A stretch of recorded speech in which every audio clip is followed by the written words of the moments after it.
하나님은 우리의 눈에 보이지 않을지라도 우리가 살고 있는 모든 현장에 계시는 분이십니다. 이사야 45장 15절에 보면 하나님을 숨어 계시는 하나님이라고 표현하고 있습니다. 우리의 삶의 현장 가운데서 찾아오셔서 우리를 지켜보시고 우리와 함께 하시고 우리의 길을 인도하시며 우리를 위해서 중보하시는 그 하나님, 그 하나님은 숨어 계십니다. 숨어 있다는 표현 자체가 그곳에 계신다는 것이죠.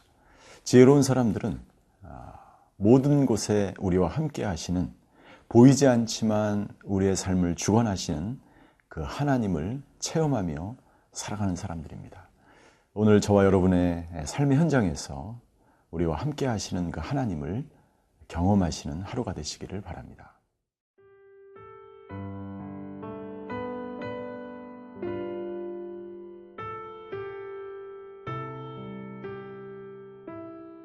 잠언 30장 15절에서 33절 말씀입니다.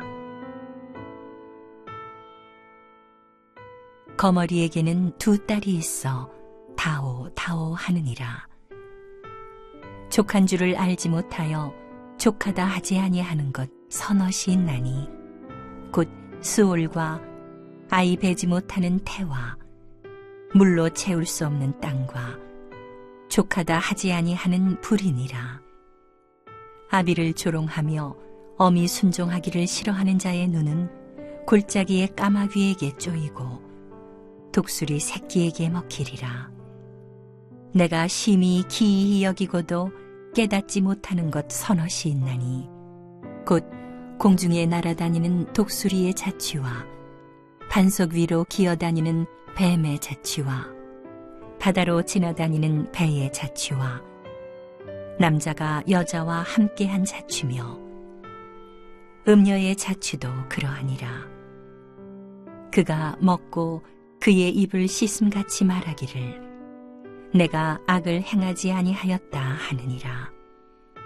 세상을 진동시키며 세상이 견딜 수 없게 하는 것 서넛이 있나니 곧 종이 임금된 것과 미련한 자가 음식으로 배부른 것과 미움받는 여자가 시집간 것과 여종이 주모를 이은 것이니라.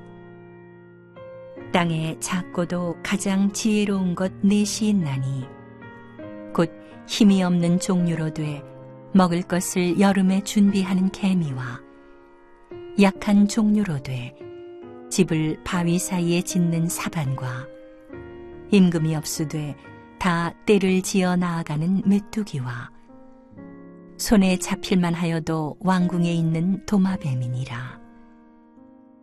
잘 걸으며 위풍 있게 다니는 것 서넛이 있나니 곧 짐승 중에 가장 강하여 아무 짐승 앞에서도 물러가지 아니하는 사자와 사냥개와 순염소와 및 당할 수 없는 왕이니라.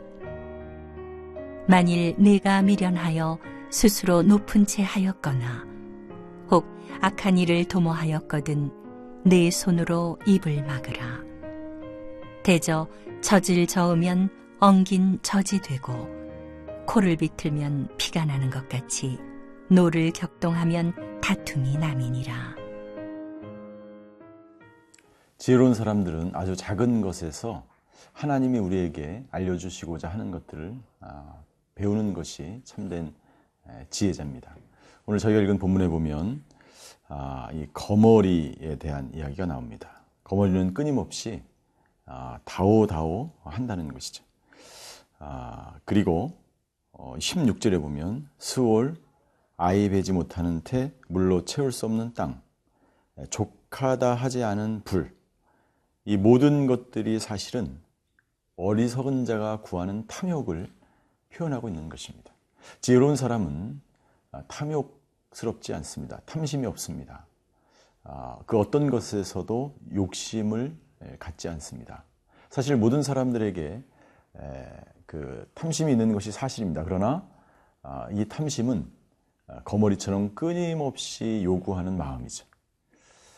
우리가 이 세상에서 가질 수 있는 모든 것들은 어느 정도 한계가 지나면 더 이상 우리에게 만족을 주지 못합니다. 모든 것은 적당할 때 그 사람에게 기쁨이 되고 즐거움이 되고 만족이 되는 것이죠. 내가 더 많이 갖는다고 해서 그것이 내 만족을 더 증가시키지는 않습니다. 그러나 어리석은 사람은 더 많이 가질수록 기쁨이 오고 더 많이 누릴수록 행복하다고 생각하는 것이죠. 그것은 분명한 탐욕입니다.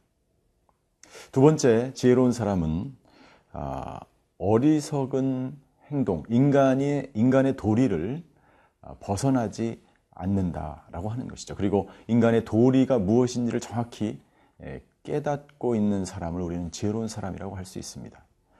17절에 보면 그래서 지혜로운 사람은 부모님에게 순종하며 부모님을 조롱하지 않습니다. 폐륜이라는 말이 있죠.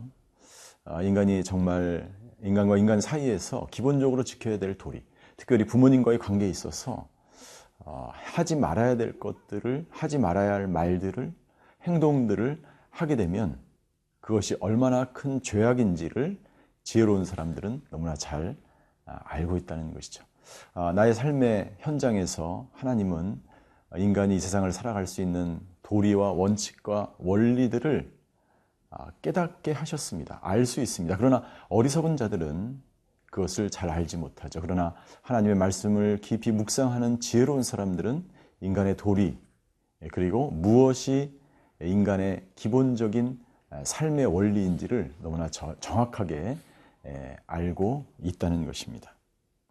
18절부터 보면 우리 인간이 알지 못하는 수많은 이 세상의 사건과 원리와 법칙이 있습니다. 그런 것들을 통해서 지혜자들은 점점 하나님의 신묘막측하게 지으신 이 세상의 모든 원리들과 이치들을 통해서 하나님을 점점 발견해 나가죠. 그러나 어리석은 사람들은 눈에 보이는 것만 믿으려고 하고 눈에 보이는 원리, 발견된 법칙들만 받아들이기 때문에 절대로 그 나타난 현상 뒤에 숨어 계신 하나님을 발견하지 못하는 것입니다. 오늘 지혜자는 이렇게 이야기합니다. 이 세상의 발자취를 인간이 도저히 알 수 없다고 하는 것이죠. 19절에 보니까 독수리의 자취와 반석 위로 기어다니는 뱀의 자취, 그리고 바다로 지나다니는 배의 자취, 그 모든 여자와 함께한 자취, 그 모든 것들을 인간이 전혀 알 수 없다는 것이죠. 그렇기 때문에 더욱더 인간의 한계를 느끼고 하나님만을 바라보려고 하는 것이 지혜자의 자세입니다. 그러나 어리석은 사람들은 자기가 알지 못하는 것을 깨달음에 알고 있음에도 불구하고 하나님을 더욱더 부인하고 새로운 인간적인 지식적인 원리와 법칙들을 내세워서 하나님을 부인하는 것을 우리는 너무나 잘 알고 있습니다. 21절에도 보면 세상에 우리 인간이 알 수 없는 기이한 일들이 많이 있는 것을 알 수 있죠. 21절과 22절, 23절까지. 그러나 이 모든 일들에 대해서 우리는 정확하게 인간의 지식과 인간이 만들어낸 법칙과 원리들로서 설명할 수 없는 일들이 이 세상에 너무나 많죠. 우리는 그것을 볼 때마다 숨어 계신 하나님을 발견해야 합니다. 그리고 나의 전 존재가 하나님이 누구신지를 깨달아 알아가며 하나님이 주신 지혜를 가지고 이 땅 가운데 살지 않으면 우리는 숨어 계신 하나님을 절대로 발견할 수 없을 것입니다.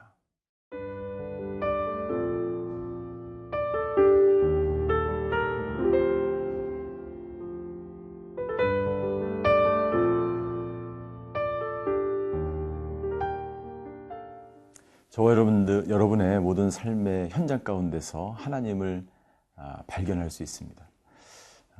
우리가 어렵고 힘든 일을 만나면 하나님이 안 계신 것 같고 믿음이 없는 사람은 믿음을 저버리고 또 믿음이 약해지기도 합니다. 그러나 지혜로운 사람들은 더욱더 어렵고 힘든 상황 가운데서 하나님을 더욱 붙드는 것을 볼 수가 있습니다. 우리가 어려움을 당할 때 잠시 뒤로 한 걸음 물러서서 이 세상의 모든 만물들 속에서 역사하시는 하나님을 묵상하고 바라볼 수만 있다면 우리는 하나님을 발견할 수 있습니다. 오늘 본문에 보면 정말 아무것도 아닌 약한 존재이지만 지혜로운 동물들이 있습니다. 개미나 사반이나 메뚜기나 도마뱀에 대해서 24절부터 28절까지 기록하고 있죠. 이 동물이나 이 곤충이나 이 모든 것들은 굉장히 약합니다. 그러나 나름대로 하나님이 이 곤충과 이 동물, 이 피조세계, 이 만물에게 이 세상을 살아갈 수 있는 능력을 다 하나씩 줬어요. 개미는 열심히 근면이 부지런히 일함으로 겨울 추운 때를 준비합니다. 사반은 지혜롭게 바위 틈 사이에 집을 지으면서 위험한 맹수를 피해 다니고, 메뚜기는 이 무리 생활을 함으로 적군을 물리칠 도망 다닐 수가 있죠. 그리고 도마뱀은 아주 빠르기 때문에 잡을 수 없습니다. 마찬가지로 하나님은 우리 사람들, 인간에게도 아무리 어려운 환경이라도 그것을 뛰어넘을 수 있는, 그것을 극복할 수 있는 능력을 다 주셨다는 거죠. 두 번째 동물들은 29절에서 31절까지 나왔는데, 사자와 사냥개와 순염소, 이런 동물들은 굉장히 위험이 있고 굉장히 물러서지 않고 용맹하고 담대한 동물로 알려져 있습니다.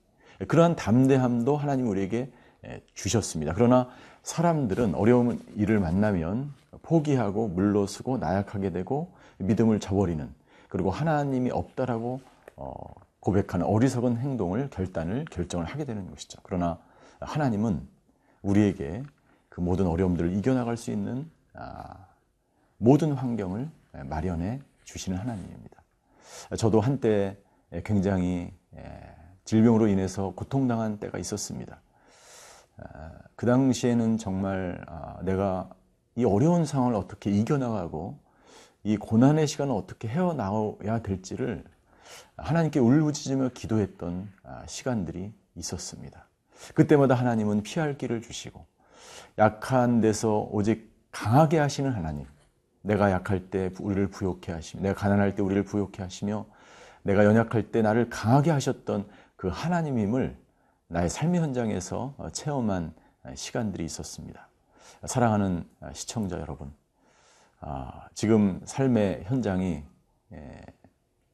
이해되지 않고 너무나 힘들고 어려운 상황일지라도 하나님은 분명히 살아계시고 역사하시고 당신의 삶 가운데 놀라운 일을 행하신 하나님인 줄 믿습니다.